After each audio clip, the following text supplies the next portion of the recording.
The Canadian Professional Golf Tour on its way to Thunder Bay. A major boost for Lakehead University's new law school. And new details emerge on the Washington Navy Yard shooter.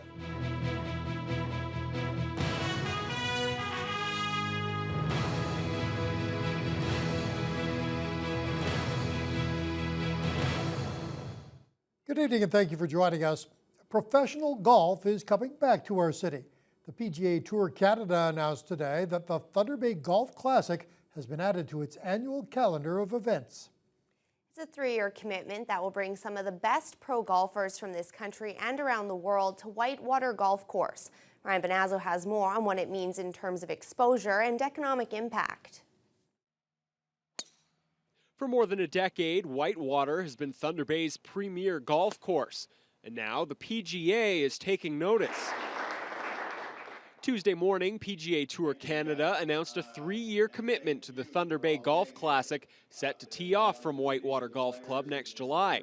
Tour President Jeff Monday says the course has the 2 key elements they look for in host venues. One is a real good test of golf.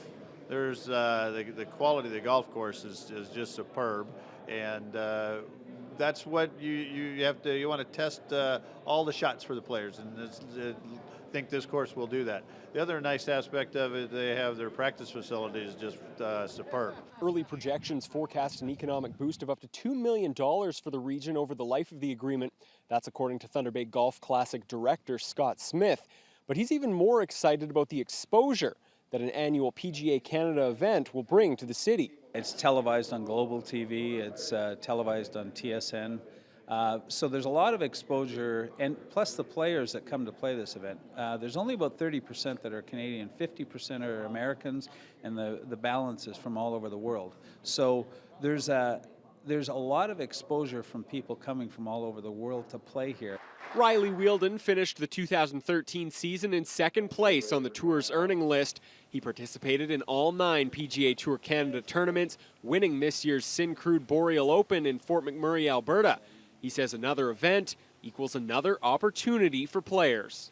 To have more events on tour is another good thing. It allows the tour, the players, more chance to prove themselves. We are committed to having tournaments exclusively in Canada from the beginning of June through the middle of September. So having a nice full schedule of there, eventually getting to 12, 13 events. And the Thunder Bay Golf Classic is the first addition to that 2014 schedule and the first professional golf event to be held in the city since the CPGA Heritage Open in 2001. Ryan Benazzo, TBT News. Randy Sheffy will have more on how local golfers can qualify for that tournament coming up in sports. The Thunder Bay Police Services Board received its 2012 annual report today, and the results appear to be positive. The document is aimed at giving an insight into crime and police activities going on across the city and to report on the progress the police service is making. Courtney Rutherford reports. It's a report that highlights everything from crime stats to civilian satisfaction. The 2012 annual report for Thunder Bay Police shows crime is down by nearly 200 incidents since 2011. However, there were 7 homicides in 2012, the highest rate in Canada, and just over 1,100 occurrences of violent crime.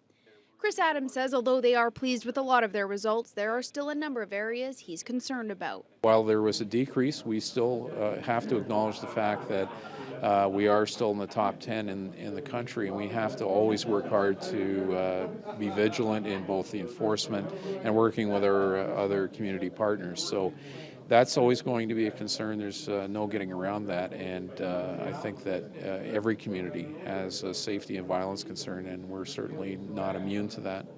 Stats Canada numbers in the report show a drop in violent crime, property crime, and youth crime. All of the categories have hit 3-year lows. Chief of Police J.P. Levesque attributes the decline to the strategies that involve the police force working with community partners. He says they've tried alternative methods when it comes to how they treat crime in the city. I think that there's a sense of what's the root cause of crime, and we're getting a better handle on that within the community itself. So our partner agencies, so you're seeing things like treatment and diversion and different things. So I think that all contributes to a drop, or that significant drop that we saw in 2012. The report also showed that the majority of the people surveyed are pleased with what the local police force are doing for Thunder Bay. Courtney Rutherford, TBT News. There was plenty of debate last night on the potential of limiting the number of pets a household in Thunder Bay should have. A little over a month ago, Council shot down the idea of even getting a report on what other communities do, but they have now reversed that decision. Dennis Ward has more from City Hall. How many pets a household should have continues to be a divisive issue for Council. The entire debate was sparked when Councillor Aldo Roberto started receiving complaints about people hoarding animals. But Councillor Andrew Fold says many people have multiple pets. They're taking good care of their pets. There are even some people in this community that have as many as 10 pets, that they're all spayed and neutered, they're well taken care of, they're getting the kind of nutrition that they need to get, they don't make any noise. And I really don't believe that they should be penalized. Rebecca Johnson doesn't feel that as a councillor, she should decide what people have in their homes. Numerous other bylaws are already in place to deal with people and their pets. Johnson thought limiting the number of animals someone could have was ridiculous. How do you say to somebody, you can only have 2 dogs? Like, how do you do that? I just that's totally impossible. Or how many can have 4 or 6 cats? And I know people that have 6 cats. Who's going to go around patrolling that? Like, talk about enforcement. We would have to have a number. We would have to have a huge number. How do you go and knock on somebody's door and say, you have 6 cats, you can only have 5? Roberto says this isn't about going after good pet owners, but about having additional enforcement options for the bad ones. I understand there's a fundamental, violating people's rights, but what about the right of the person next door? What about the right of the children that live in that house with 10 cats and 15 dogs and aren't taken care of? What about those rights that don't have a chance to speak up? Councillor Brian McKinnon felt the debate was more emotional than it needed to be. Council was only asking for a report back with options and a look at what other municipalities are doing. Not going to come back with anything so draconian that we'll be out there with stun guns and everything else for people who aren't adhering to some ridiculous bylaw. This time around, the vote was again tight, but Council has asked for the report on limiting the number of domestic animals per household. It's expected in December. Council also approved a new deal with OLG that will fetch an additional $86,000 a year in revenue. Some intend to bring forward a plan to stash the new money away for youth centers. Dennis Ward, TBT News. Meanwhile, to eat or not to eat was the subject of a lengthy discussion at City Hall last night. Years ago, the Council of the Day decided a meal would be provided to councillors if a closed-door meeting started at 5 o'clock, but not later. The idea of bumping that time up a half hour to 5:30 was floated last night, with many councillors weighing in. So far this year, meals before the meetings have come at a cost of nearly $7,000, or about $300 per meeting. There were many who spoke out in favor of having the food provided before the regular meeting of council gets underway, but not everyone thought that taxpayers should be footing the food bill. Many times we're rushing from work, from different places, and trying to coordinate everything and trying to worry about, the last thing I want to worry about is, am I going to eat? I don't quite understand why other people cannot eat when the meeting doesn't start at 5:30. I believe in eating at home, and I don't think, I personally do not feel that I should be eating on the taxpayer's dollar.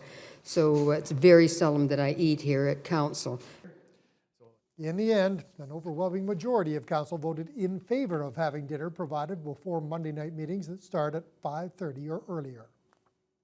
Some exciting news for Lakehead University's new Faculty of Law. The school received a huge private donation at a special ceremony. The Patterson Foundation donated $1 million this morning. The money will help with the ongoing renovations to the former Port Arthur Collegiate Institute. In recognition of the gift, the Faculty of Law's main auditorium will be named the Patterson Foundation Faculty of Law Auditorium. Patterson Foundation President Don Patterson is a third-generation supporter of the university. He says the gift recognizes the school's social and economic importance to the community. We wanted to make a gift that was significant and particularly supportive for the law school, and that would really set a benchmark for others in our community and from outside our community to come in and support the law school. You can't do it simply through, government funding. There needs to be community support. And I think that's the message, is that the Pattersons are saying, we support this law school, and that's the wonderful thing. Stuser adds the gift will help transform PACI into a space where students will be inspired in their studies. The Patterson Foundation's previous gifts to Lakehead include funding for the Chancellor Patterson Library and the Advanced Technology and Academic Center. Superior North EMS and Thunder Bay Police were forced to come to the rescue early this morning on the city's south side. They responded to a report of an intoxicated male who had fallen into the water near the Donald Street underpass. EMS personnel were able to pull the 42-year-old man to safety. He was taken to hospital suffering from hypothermia. People traveling down 20th Side Road today may have caught a last glimpse of what originally was the Neenbig Fire Hall. Demolition crews were on site this morning to start taking down the garage that was later turned into a fire station.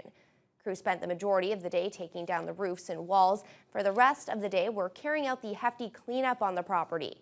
A temporary shelter for the firefighters has been constructed at the North Neenbig Community Center, where the fire crews will operate out of until the replacement fire station is complete.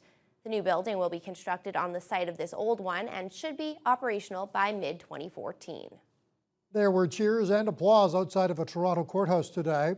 Former residents of a provincial government-run institution won a settlement worth $35 million. The settlement relates to allegations of abuse dating back to the 1940s. Jeff Semple reports. We won! Edgar Riel has been waiting 5 decades for this day. About time. 50 years is too long to wait.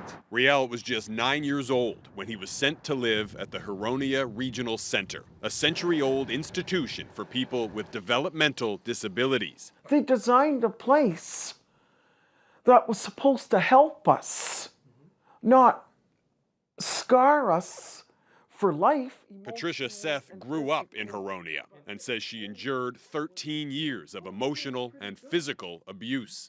And not only were we scarred in that place, but we carry the scars outside that place, emotionally, mentally, and physically.